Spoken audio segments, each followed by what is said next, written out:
The Grand Hall of the Galactic Conclave floated in the neutral space between star systems, a rotating station built to accommodate 47 different species.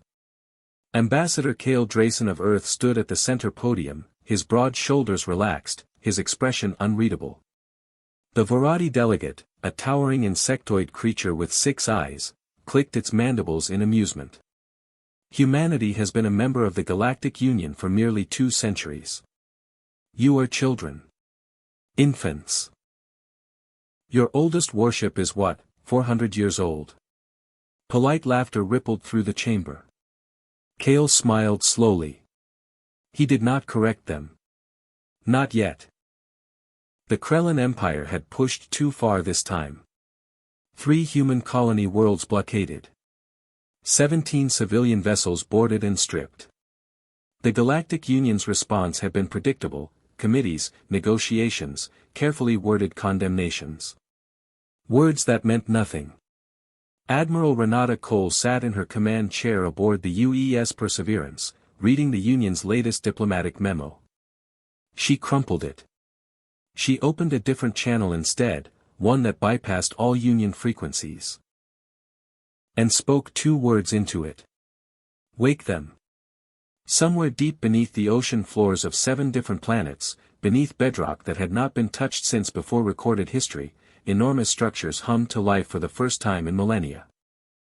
The excavation teams had found the first one 300 years ago, buried 2 kilometers beneath Wyoming. Scientists had called it geological. Then they found another beneath the Sahara. Then one under the Pacific Shelf. Then 6 more. Not geological. Ships. Built from an alloy that no known process could replicate. Powered by cores that had not decayed in 50,000 years. The hulls bore no rust, no erosion. Only faint engravings in a language older than any human civilization, yet somehow, human in origin. Humanity had quietly spent 3 centuries learning to fly them. They told no one. The Krellin blockade fleet, 200 warships, the pride of an empire that had conquered 11 species, held its formation confidently around Colony World Vega, 7. Admiral Brock Hartwell of the Krellin High Command was sipping his morning ration when his sensor officer made a sound he had never heard from a trained soldier before. A whimper. On the view screen, things dropped out of faster-than-light travel. Not the sleek modern warships of humanity's known fleet. These were massive. Dark, angular, geometric in ways that hurt to look at.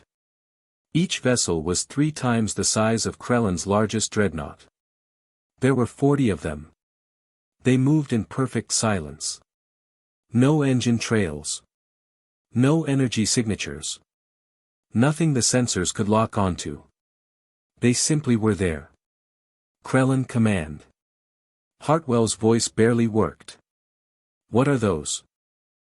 Ambassador Cale Drayson's face appeared on every screen in the Krellin fleet simultaneously, a broadcast that somehow bypassed all encryption. Admiral Hartwell. Cale's tone was conversational, almost friendly. You've been blockading our people for 11 weeks. The Union asked you to leave. You declined. He tilted his head slightly. We are not the Union. Behind Cale, through the viewport of his ship, the ancient vessels drifted forward, slow, patient, inevitable. These ships were old before your empire existed, Cale continued. Before your species learned to make fire. We didn't build them. We inherited them. And for 300 years, we've been very careful about whether to tell anyone. He paused. You helped us decide. The Krellin fleet began to move, retreating, repositioning. You have 4 hours, Cale said. Every Krellin vessel leaves this system. Every human civilian is returned unharmed. Every stripped cargo ship is compensated. His expression didn't change. We won't ask twice. Back at the Galactic Conclave, the chamber was completely silent. Every delegate, Varadi, Sonari, Pollution, all 47 species, stared at the footage that Cale had just calmly broadcast to the entire Union. The ancient warships hanging in space. The Krellin fleet scattering like frightened animals. The Varadi delegate who had laughed, whose species had ruled the Union's military council for 600 years, slowly turned to Kale. "How many," it whispered, "of those ships do you have?" Kale straightened his jacket. Gathered his documents. Smiled the same quiet, unhurried smile he had worn at the start of the session. "Enough," he said. He walked out. Behind him, 47 species sat in total silence, collectively reconsidering everything they thought they knew about the youngest member of their union, the strange, soft, short-lived creatures from a small blue world who had, it turned out, been very patient. And very quiet.